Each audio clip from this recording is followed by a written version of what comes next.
আজ বুধবার share business 24.com-এর পক্ষ থেকে সবাইকে স্বাগত। পবিত্র আশুরা উপলক্ষে আজ কিন্তু পুঁজিবাজার বন্ধ রয়েছে। তো আমরা কয়েকটি নিউজ নিয়ে এখন আলোচনা করব। প্রথমেই আমরা যেই নিউজটি দেখব সেটা হলো মতিউর পরিবারের প্রায় 4 কোটি শেয়ার অবরুদ্ধ করেছে। জাতীয় রাজস্ব বোর্ডের সাবেক কর্মকর্তা মতিউর রহমান ও তার পরিবারের 19টি কোম্পানির 3,48,46,570টি শেয়ার অবরুদ্ধ করেছেন আদালত। মঙ্গলবার ঢাকা মহানগর দায়রা জজ মোহাম্মদ জগলুল হোসেন দুদকের আবেদনের পরিপ্রেক্ষিতে এই আদেশ দেন।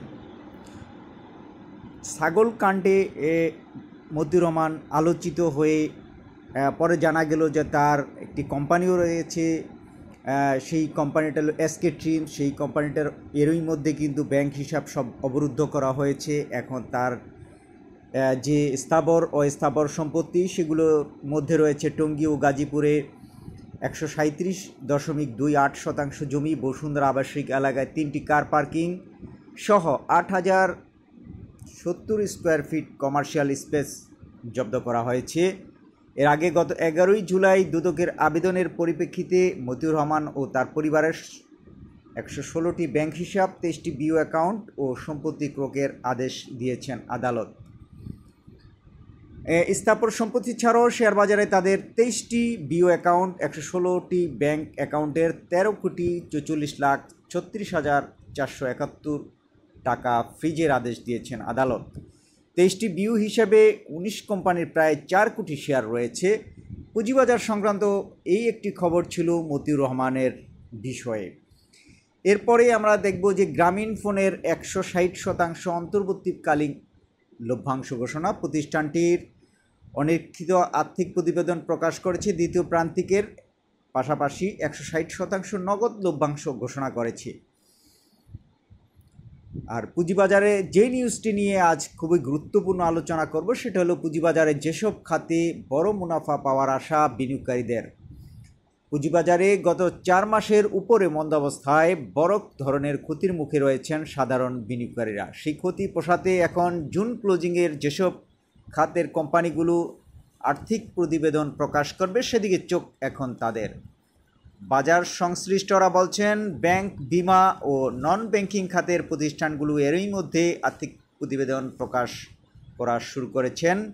আর যেসব কোম্পানির মুনাফা বাড়ছে সেসব কোম্পানির শেয়ার দরও বাড়তে দেখা গেছে। এসব কারণে সাধারণ বিনিয়োগকারীরা এখন এসব খাতে বিনিয়োগে ঝুঁকছেন।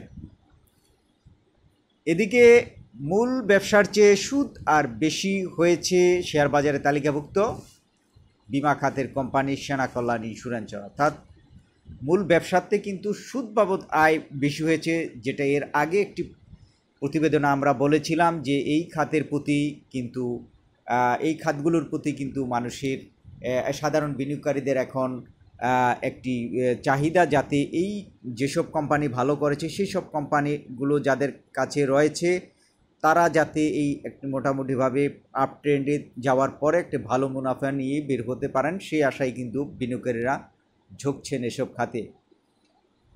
আর এই কোম্পানিটি সম্পর্কে বলা হয়েছে যে সেনা কল্যাণ ইন্স্যুরেন্স, এই কোম্পানিটির এর মধ্যে কিন্তু তাদের প্রথম প্রান্তিকের যে 6 মাসের মুনাফা বেড়েছে এরকম একটি তথ্য দিয়েছে, শেয়ার প্রতি আয় ইপিএস যেটা আমরা বলে থাকি। আর মুনাফা বৃদ্ধির খবরে মঙ্গলবার কিন্তু শেয়ারবাজার কোম্পানিটির শেয়ার দাম বেড়েছে। দেশের প্রধান শেয়ারবাজার ঢাকা স্টক এক্সচেঞ্জে মঙ্গলবার চলতি বছরের অর্ধবার্ষিক আর্থিক প্রতিবেদনের তথ্য প্রকাশ করেছে সেনা কল্যাণ ইন্স্যুরেন্স। তাতে দেখা যাচ্ছে যে গত জানুয়ারি থেকে জুন এই 6 মাসে কোম্পানিটির মুনাফা করেছে প্রায় 11 কোটি টাকা, যা গত বছরের একই সময়ের চেয়ে প্রায় 3.5 কোটি টাকা বা 47% বেশি। কোম্পানিটির আর্থিক প্রতিবেদনের তথ্য অনুযায়ী চলতি বছরের প্রথম 6 মাসে বিমা খাতের কোম্পানিটির তাদের বিমা ব্যবসা থেকে আয় করেছে প্রায় 4.5 কোটি টাকা।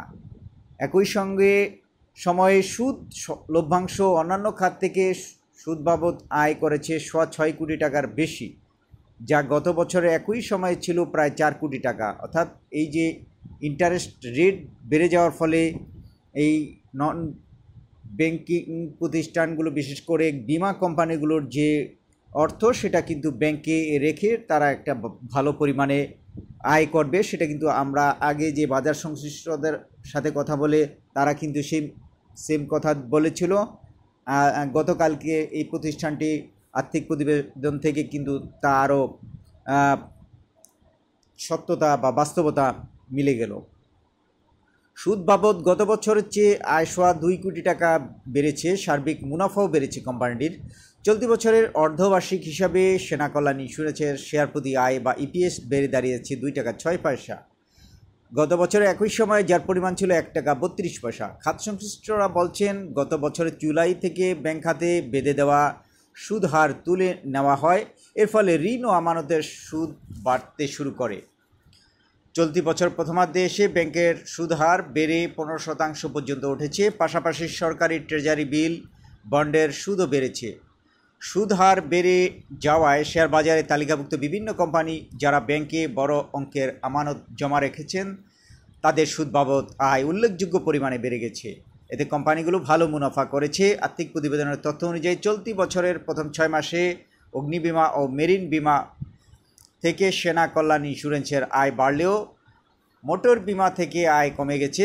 গত জানুয়ারি জুন সময়ে মোটর বিমার প্রিমিয়াম বাবদ কোম্পানিটির আয় হয়েছে 35 লাখ টাকা, গত বছর একই সময় যেখানে আয় ছিল 52 লাখ টাকা। এদিকে বছরের 6 মাসে মুনাফা বৃদ্ধির খবরে 16 জুলাই মঙ্গলবার ঢাকার বাজারে কোম্পানিটির শেয়ার দর 3 টাকা 30 পয়সা বেড়ে 0.7% বেড়ে দাঁড়িয়েছে 50 টাকা 70 পয়সায়। 2021 সালে শেয়ার বাজারে তালিকাভুক্ত হয় সেনা কল্যাণ ইন্স্যুরেন্স। আর ওই সময়ে কোম্পানিটি জানিয়েছিল যে আইপিওর অর্থ বিনিয়োগের পরিকল্পনার যেটা বলেছিল যে বাজার থেকে তারা 16 কোটি টাকার মধ্যে 3 কোটি টাকা সরকারি ট্রেজারি বন্ড, মিউচুয়াল ফান্ডে 3 কোটি 20 লাখ টাকা শেয়ার বাজারে, আর 1 কোটি টাকা রিয়েল এস্টেট খাতে এবং 6 কোটি 20 লাখ টাকা বিভিন্ন ব্যাংকে স্থায়ী আমানত ও কর্পোরেট বন্ডে বিনিয়োগ করা হবে। বাকি 1 কোটি 10 লাখ টাকা আইপিও প্রক্রিয়ায় খরচ করা হবে। আইপিওর টাকা সরকারি বন্ডে ও শেয়ার বাজার ও ব্যাংকে স্থায়ী আমানত রাখার যে ঘোষণা কোম্পানিটি দিয়েছিল, এখন সেসব খাতে বিনিয়োগের সুফল পাচ্ছে কোম্পানিটি, কারণ ট্রেজারি বিল ও ব্যাংকের সুদ হার ক্রমেই বাড়ছে। অর্থাৎ এই সুদ হার কিন্তু এই খাত, যে কয়েকটি খাতের কথা বললাম, সেই খাতগুলোর জন্য একটি ভালো মুনাফা বা আয়ের সুযোগ তৈরি করে দিয়েছে এবং কোম্পানিগুলো সেই মুনাফা করছে। ভালো কোম্পানি বেছে যদি এসব খাতে বিনিয়োগ করা যায় তাহলে কিন্তু মুনাফা তুলে নেওয়া সম্ভব। এই কোম্পানিটি সেই কথাই জানান দিল। শেয়ার বাজার নিয়ে আমরা যে sharebusiness24.com রিপোর্ট প্রকাশ করে থাকি তা বিনিয়োগকারীদের শুধু জানানোর জন্যই। আমরা কোনো শেয়ারের দর বা বাড়া পিছনে কোনো ভূমিকা রাখি না। বিনিয়োগকারীরা নিজেদের সিদ্ধান্তে তাদের শেয়ার কেনা বেচার সিদ্ধান্ত নেবেন। আমরা কেবল তথ্য দিয়ে পাশে থাকার চেষ্টা করছি। আশা করছি আমাদের সাথে লাইক, কমেন্টস এবং সাবস্ক্রাইব করে পাশে থাকবেন। সবাইকে অসংখ্য ধন্যবাদ।